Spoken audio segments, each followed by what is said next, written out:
투자자 여러분 반갑습니다. 여러분들의 투자의 항해사 이 대표입니다. 자, 오늘도 여전히 제가 이 네이처셀 관련해서 좀 이야기를 드리려고 합니다. 사실 뭐 차트에 대한 부분들의 이야기를 좀 더 비중을 두고 이야기해봤자 큰 의미가 저는 없다라고 개인적으로 생각을 합니다. 뭐 여전히 지금도 박스권에 갇혀 있는 모습들이죠. 최근에 반도체 쪽이 좀 조정이 나와주면서 워낙 지금 바이오 쪽의 수급이 좀 많이 쏠려 있음에도 불구하고 네이처셀 같은 경우는 굉장히 좀 갑갑한 이런 움직임 속에서 아마 많은 분들이 혹시라도 가지고 있다면은 더더욱더 불안해 하시기도 있지 않을까 좀 그런 생각이 듭니다. 일단 뭐 최근에 외국인들이 4일 연속 매수를 했던 부분들, 기간이 일단은 어느 정도 물량을 가지고 있다는 거, 금투도 물량을 가지고 있다는 거, 투신 쪽에 물량을 가지고 있다라는 거. 일단 단기적인 물량에 대한 성격들이 큰 금투와 투신이 일단 물량을 좀 가지고 있다라는 것은 상대적으로 좀 단기성에 대한 재료를 좀 기대는 해볼 수가 있는 부분들이거든요.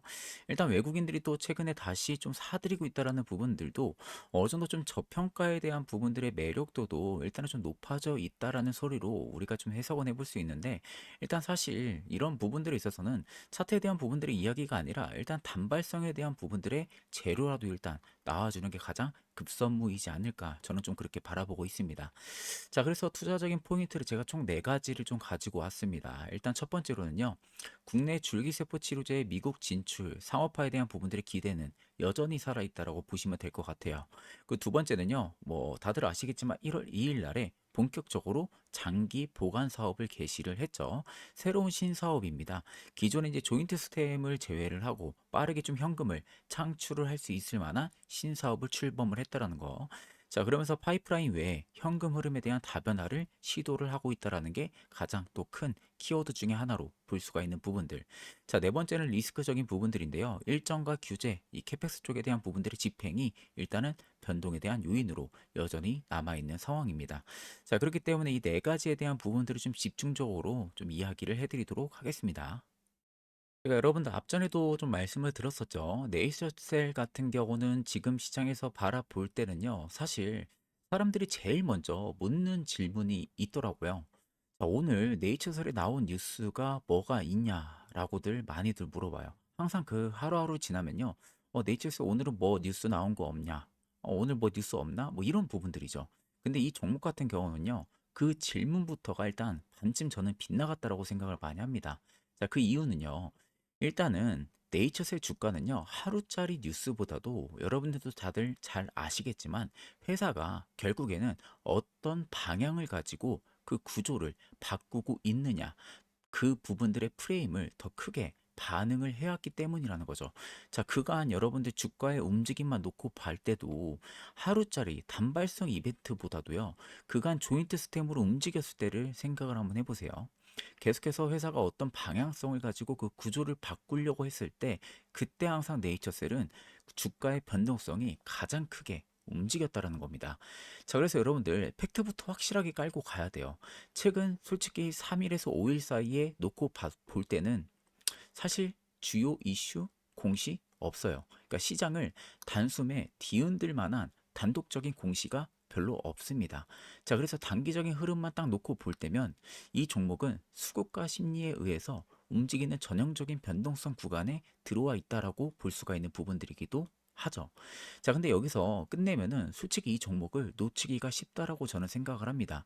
자, 여러분들 시선을 조금만 더 넓혀 보시면요. 결국엔 네이처셀이 이 준비하는 방향은 뭐죠? 분명히 그 하나의 흐름으로 이어져 있다라는 거예요. 그 하나의 흐름으로. 그렇기 때문에 사실 지금 저는 이게 굉장히 잘못됐다라고 생각을 하거든요. 결국 여러분들이 네이처셀을 지금도 계속해서 가지고 가는 이유는 분명히 있다라고 봅니다. 그럼에도 불구하고 오늘 나온 뉴스가 뭔지 하루짜리 재료에 집중하는 단계적인 관점은 사실 잘못된 접근이라고 저는 생각을 하고요. 결국 올바른 관점은 이거라고 봅니다. 결국 네이처셀이 지금 구조를 어떻게 바꾸고 있는지, 이게 가장 크게 핵심적인 키워드고요. 회사의 방향성과 전환 과정에 대한 부분들을 추적을 해야 돼요. 지금은. 그러니까 지금은 단독적인 공시가 부재를 하기 때문에 오히려 오늘짜리 뉴스가 없다라고 해가지고 여기에 여러분들이 1회1비 할 필요가 없다라는 거죠. 만약에 내가 1회1비를 한다라고 하게 되면은 사실 네이처셀을 가지고 갈 이유, 명분도 저는 없다고 생각을 합니다. 자, 그러면 결국 네이처셀이 준비하는 방향은 앞전에도 말씀드렸다시피 하나의 흐름으로 이어져 있다라고 말씀을 드렸었죠. 자, 그 첫 번째 축은 뭡니까? 여전히 조인트 스템이라는 거예요. 이 조인트 스템 결국 버릴 수 없습니다. 그간 계속해서 그 밸류를 또 받아오기도 했어요. 자, 그래서 네이처셀은 정체성 자체가 아직도 뭡니까? 이 줄기세포 치료제, 즉 파이프라인에 가장 강하게 묶여 있다라는 게 하나 또 큰 포인트 중에 하나죠. 자, 그래서 과거에도 허가 과정에서 이 논란이라든지 그리고 규제, 뭐 해서 이런 부분들의 엇갈림은 이 종목에 뭘로 만들었습니까? 그림자를 계속해서 만들어 왔던 부분들이에요. 자, 동시에 그 다음 단계가 어떤 부분들이었죠? 기대를 남겨둔 요인으로 넘어가기도 했다라는 거죠. 자, 그래서 이 회사는 주가는 결국엔 뭐였습니까? 임상이라든지 규제, 이 일정이라는 시계를 따라서 계속해서 움직여 왔다라는 거죠. 자, 근데 여기서 이 네이처셀이 하나의 선택을 딱 하게 됩니다. 자, 임상 결과를 기다리는 동안 결국에는 아무것도 하지 않겠느냐라는 이 질문에 있어서 네이처셀이 어떤 걸 내놨죠? 바로 이겁니다.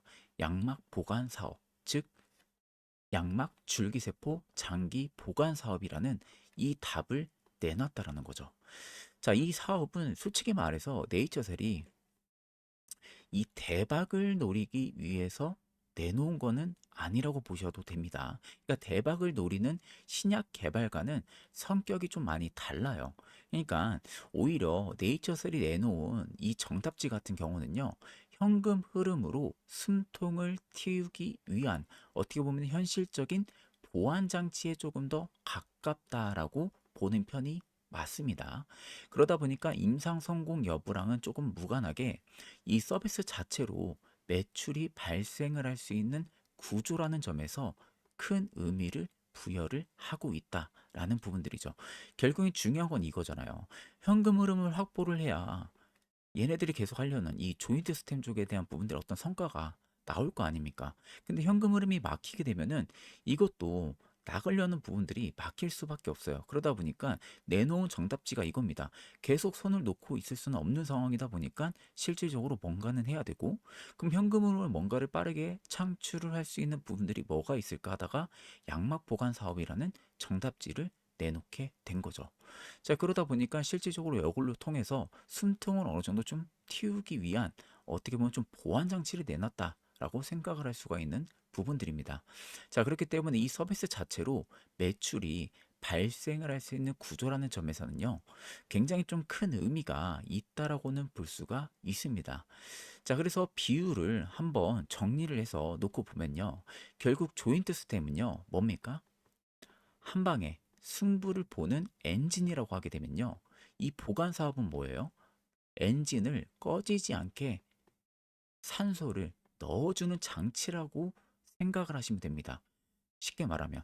그렇기 때문에 바이오 기업이 이 서비스형 사업을 붙인다라는 것은요. 사실 이렇게 생각을 하면 돼요. 우리는 임상 한 방에만 모든 걸 걸지는 않겠다. 이겁니다. 그러니까 이 메시지가 당장 주가를 폭등시키는 재료는 분명히 아니겠죠. 근데 결국 뭐예요? 핵심적인 키워드는 기업의 생존 곡선, 즉 리스크 구조를 바꾸는 신호로 해석이 될 수 있다는 겁니다. 그러니까 지금의 주가도 우리가 딱 놓고 보면 어때요? 생각보다 주가가 많이 안 빠져요.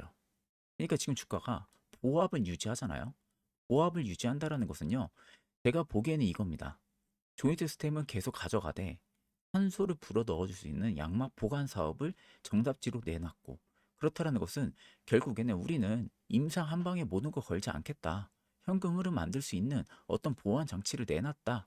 이걸로 인해서 지금은 우리가 어떻게 보면은 현금 흐름을 어떻게 좀 빨리 만들어서 이 조인트 스템 쪽에 성과를 만들어내겠다. 이걸 하나의 연결고리로 만들어냈다라고 생각을 해볼 수가 있는 부분들이죠. 자, 그렇기 때문에 여기에 업황까지 겹쳐진다라고 하게 되면요. 최근 시장에서는 뭐죠?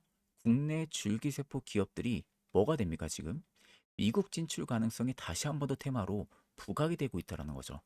자, 이 흐름 속에서 네이처셀도 결국 질문을 받게 되는 거죠. 자, 미국 생산 그리고 미국 개발 이 인프라를 과연 어떻게 준비를 하고 있느냐라는 부분들이죠. 자, 근데 여기서 중요한 건 뭡니까? 결국엔 미국에서 개발이라든지 제조, 품질 체계는 계획, 발표만으로는 결국 평가를 받기가 어렵습니다. 시간이라든지 혹은 자본, 그리고 규제, 이런 대응 능력을 동시에 요구를 하고요. 또 그걸 동시에 키워 나가야 돼요. 그러다 보니까 이 네이처셀 같은 경우는요, 이 한 방에 모든 걸 걸지 않겠다라는 메시지를 내놨다라고 저는 생각을 합니다. 그러다 보니까 결국 생존 곡선에 대한 리스크 구조를 바꾸는 신호를 내놨다라고 저는 생각을 해요. 결국 가려는 프레임 자체는 바뀌진 않았어요. 중장기적인 프레임은 이겁니다. 실질적인 프레임 자체는 이건데 중간에 그냥 딱 이걸 끼워 놓은 거죠. 우리가 가려고 하는 길은 여기야. 여긴데 이 길까지 가는 게 너무 험난해. 너무 험난하니까 중간에 요걸 넣은 거예요, 요걸. 넣어가지고 조금 더 갈 수 있고 엔진에 힘을 넣어줄 수 있고 우리가 더 나가려고 하는 이 속도를 더 빠르게 할 수 있을 만한 부분들, 그 장치를 넣었다라고 생각을 해볼 수가 있다. 이렇게 한번 우리가 긍정적으로도 생각을 해볼 수가 있는 부분들이죠. 자, 그렇기 때문에 실질적으로 지금 당장 주가가 폭등, 뭐 주가가 급등, 혹은 뭐 주가가 움직이지 않는다, 이런 부분들에 여러분들이 일일비할 필요는 저는 전혀 없다라고 생각은 하고 있습니다. 자, 그래서 여기서 결국에 중요한 부분들은요, 이 네이처세를 보는 관점은 여러분들 확실히 명확해진다라는 거예요. 뭐가 명확해지냐? 지금은 당장 오른다, 혹은 안 오른다, 여거에 너무 치중을 두면 안 된다라는 겁니다. 결국 세 가지의 방향으로 움직이는지 그걸 여러분들이 볼 줄 알아야 된다는 거예요. 결국 첫 번째는 뭡니까? 임상 진행 중요해요. 두 번째는요, 얘네들이 내놓은 거 보관 사업에 대한 실적입니다. 세 번째는요, 그 다음 인프라에 대한 구축이죠. 결국에는 임상 측에서는 객관적인 단계 변화가 나와야 됩니다. 이제는 계속 이렇게 다 가면 안 돼요. 뭔가는 나와야 돼요, 변화가. 그로 인해서 두 번째, 계약과 매출로 전환이 되면서 현금 흐름 창출을 만들어 놔야겠죠. 올해는. 그러면서 자연스럽게 인프라를 구축을 하면서 속도를 높여 나가야 됩니다. 그렇기 때문에 현재 위치를 딱 정리하면 이겁니다. 끝난 종목이다? 아니라고 볼 수 있죠. 폭발 임박이다? 아니라고 볼 수 있습니다. 지금은 이겁니다. 구조 전환, 즉 중간 지점에 와 있을 가능성이 높다. 그러니까 예열을 하고 있을 가능성이 높다라고 생각을 하는 게 더 편하지 않을까 싶어요. 그러니까 뭔가 위로 가든 혹은 아래로 가든 뭔가를 하기 위해서 예열을 준비를 하고 있다라고 생각을 하는 게 더 현명하다라고 저는 생각을 합니다. 자, 그래서 정리하면 굉장히 간단해요, 여러분들. 투자 성격, 핵심 모니터링, 리스크적인 요인 부분들을 제가 정리를 했는데 결국 단기 테마 접근은 부적합한 종목입니다. 여러분들도 아시잖아요. 제가 지금까지 이야기한 부분들이 단기 테마로 이야기했습니까? 절대 아니죠. 그렇기 때문에 시간을 두고 구조 변화에 대한 추적을 할 필요가 있습니다. 그렇다는 것은 결국 임상이라든지 보관 사업이라든지 뭐 미국 인프라라든지 이 세 가지 축에 대한 부분들의 진행 여부를 꼭 확인을 해볼 필요성이 있어요. 그러면서 자연스럽게 규제에 대한 불확실성이라든지 자본 소진 속도라든지 미국 진출 지원에 대한 가능성이라든지 이런 부분들을 우리가 리스크적으로도 확인을 해볼 필요성이 있다라는 거죠. 결국 정리하면 이거예요. 네이처셀은 지금 끝난 종목도 곧 폭발할 종목도 아니라는 거죠. 구조전환의 중간 지점에 서 있는 바이오 기업이다라고 그냥 도장을 찍는 게 더 편하다라고 생각을 하면 됩니다. 자, 그렇기 때문에 지금은 여러분들 보다 시간을 두고 구조 변화에 추적을 하는 게 좋습니다. 결국 장기 관점 변화에 필수적으로 지금은 필요한 종목이다. 여기에 조금 더 포커스를 맞추는 게 맞는 거죠. 내가 정말로 단기 성격이 강하고 단기적인 트레이닝에 강하고 단기적인 수익에 강하다. 그럼 네이처셀이랑 안 맞아요. 쉽게 말하면 지금 오히려 변동성이 강하고 오히려 지금 시장에서 주목을 받고 있는 그런 종목에 붙는 게 맞죠. 이 종목은 거기랑 성격이 조금 많이 다릅니다. 자, 그렇기 때문에 오히려 이런 쪽과는 배타적인 성격이 다르고요. 자, 반대로 생각을 하게 되면요. 조인트 스템 전에 얘네들이 내놓은 신사업 부분들이 만약에 돈이 돼요. 얘네들이 내놓은 로드맵대로 움직여요. 그로 인해서 조인트 스텝 쪽에 성과가 나와요. 그리고 자연스럽게 미국 인프라 쪽에 대한 부분들의 성과까지 나와요. 아마 여기까지 가기도 전에 제가 보기에는 신사업 부분들에서 매출이 어느 정도 숫자로 찍히잖아요. 주가는 이미 움직일 거예요. 근데 네이처셀의 가장 큰 장점이라고 하게 되면 뭐죠? 정말 빠르게 움직인다는 거. 얘네들이 한번 움직이기 시작하면 진짜 폭발적으로 움직입니다. 폭발적으로. 이게 가장 또 하나의 장점이자 또 단점이 될 수도 있는 거죠. 우린 솔직히 이런 거를 바라는 거잖아요. 솔직히 얘기해서. 그렇기 때문에 지금 시점은 우리가 준비 단계에 들어가 있다. 네이처 셀이 뭐든 위든 아래든 준비 단계에 들어가 있다. 이런 준비 단계에서 우리는 네이처 셀을 계속해서 재료를 어떤 부분들이 있고 어떻게 준비를 해야 되고 이런 걸 하나하나 다 따져볼 필요성이 있다. 이게 팩트가 되는 겁니다. 자, 그렇기 때문에 앞으로도 네이처 셀 관련해서 추가적인 재료 혹은 공시 이런 부분들 나오게 되면은 제가 계속해서 말씀을 드릴 테니까 꼭 구독과 좋아요도 눌러주시면 좋을 것 같습니다. 자, 그럼 금일 영상은 여기서 마무리하도록 하겠습니다. 감사합니다.